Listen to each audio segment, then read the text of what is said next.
And now I will turn it over to Catherine Benoit Norris, who is the VP of Social Sustainability at New Earth, where she directs the Social Hotspot Database Project and provides advisory services to practitioners and firms. She has extensive experience in developing and evaluating methods and tools for supply chain social sustainability assessment. She directed and coordinated research for several highly praised sustainability centers, including CRAIG and the Sustainability Consortium. She has assessed supply chain social impacts and advised strategic development and engagement with global corporations in several sectors, including mining and metals, retail, consumer products, and agriculture. So before I hand it over, Catherine, I just wanted to mention that I feel like WWF gave us a good sense of that environmental sustainability that comes from the supply chain. And I think oftentimes it's harder to quantify those social impacts that come from the materials we use. So I'm very excited to have the Social Hotspot Database and New Earth here to describe some of those impacts and hotspots that come from the pet industry. Thank you very much, Caitlin. I'm glad to be here too and continue the discussion that was launched by Matt regarding supply chain sustainability issues and what we can do about them. So I work for a not-for-profit called New Earth. New Earth was funded in 2003. It's a non-for-profit. We have two main projects, the Social Hotspot Database, but also Endprinter, looking at the positive impacts that we can have, reducing our footprint and enlarging our positive impacts on the people and on the planet.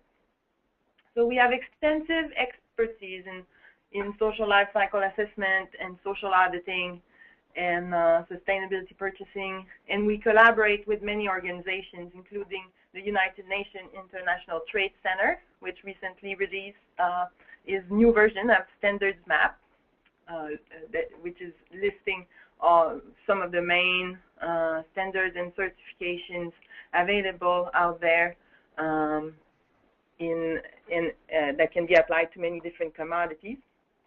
We're also partnering with the United Nations Environmental Program, the Sustainable Purchasing Leadership Council, Qantas, Groupe AGECO, and Green Delta.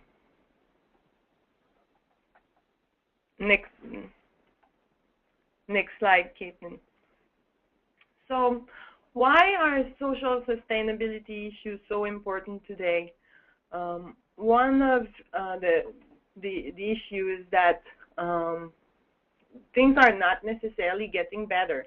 In fact, the group Impact, which has been conducting sustainability audits for over 20 years in 67 countries, were saying in 2013, so just a few months ago, that they're seeing more non-compliance than ever.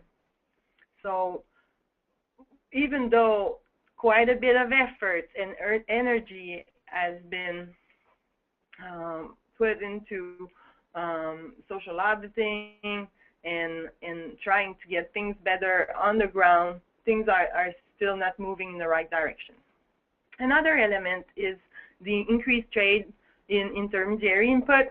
So that means that we're even more international in our supply chain than we ever were, because not only the last manufacturing stages are occurring in other countries, but these inputs to the last manufacturing stage can be coming from anywhere else on the planet, and have gone through, in fact, many loops around the globe already.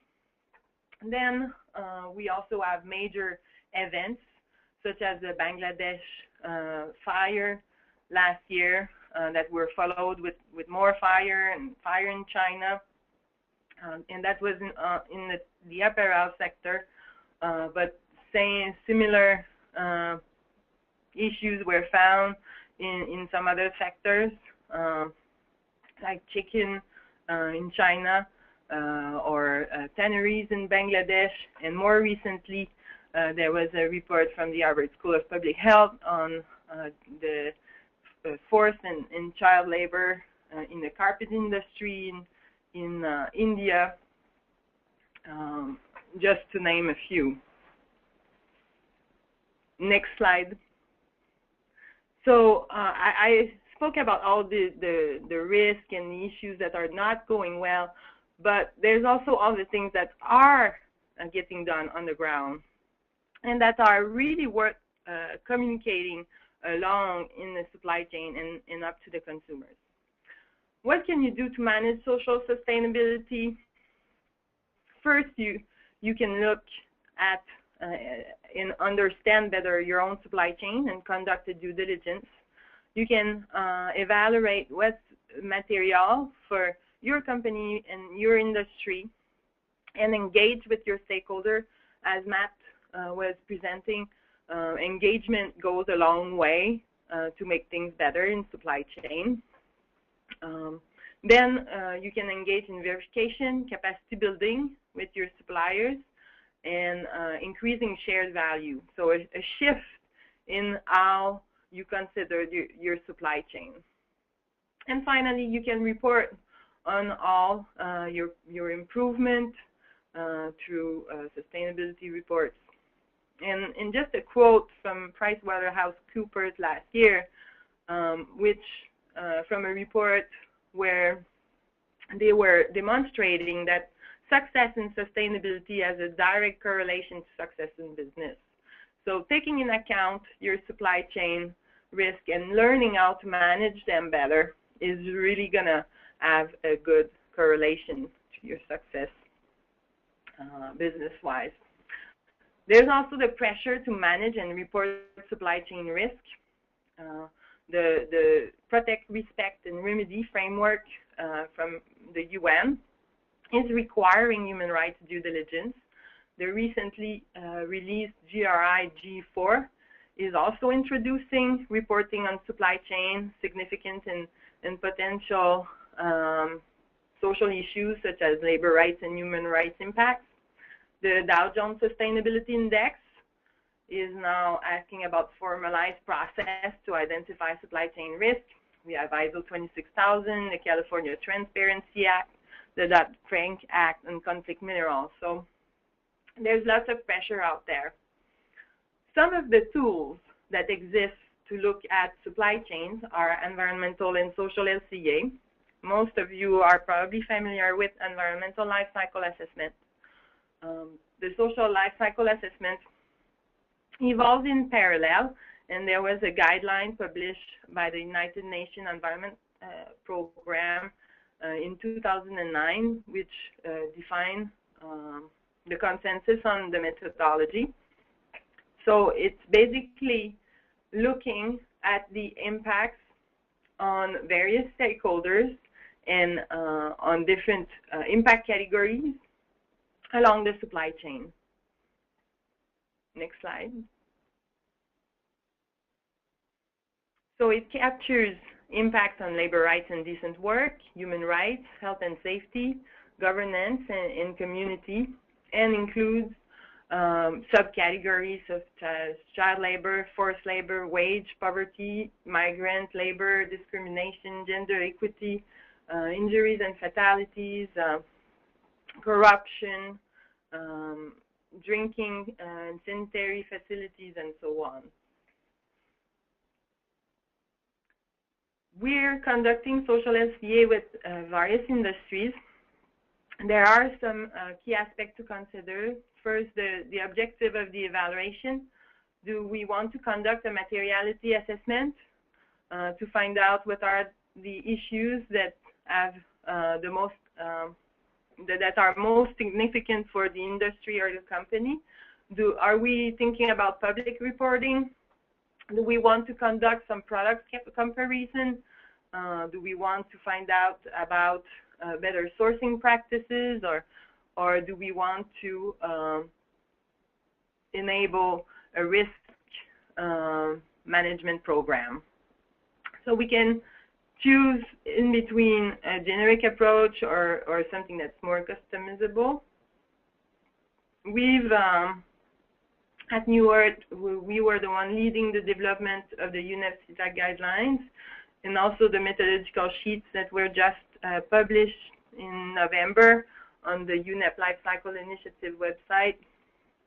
We conducted more than 30 social LCA in Canada and the US, in Europe, and South America. For example, we conducted the work for the Sustainability Consortium, but also for the peat moss industry, the dairy industry in Canada, and the pork industry in Canada as well, and Cotton Incorporated, looking at cotton. Our approach includes looking at the value chain, what, where, who, also looking at the industry, and looking at identifying the social issues that are most relevant.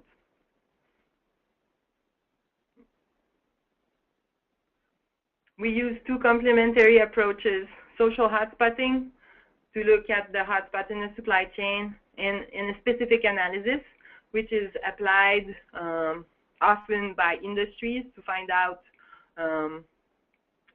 with surveys and interviews and engagement with main players, what are the issues that are most relevant and the issues that are needing to be better managed or that are already very committed. The social hotspot database is a database of social information and also including a global input-output model, so we can know where the supply chain is and what's the labor intensity by country-specific sectors.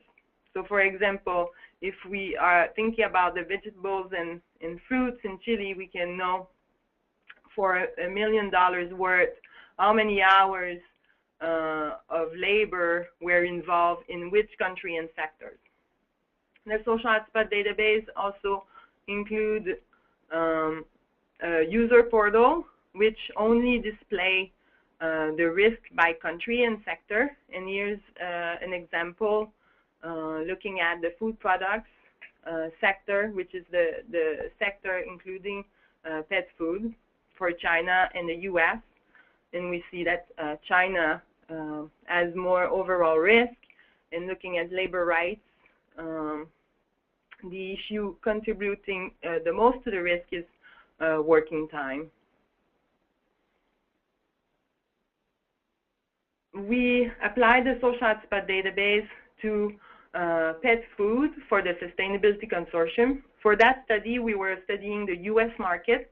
So we look at all the countries from which the US is sourcing pet food, and we identified the hotspots over the whole supply chain.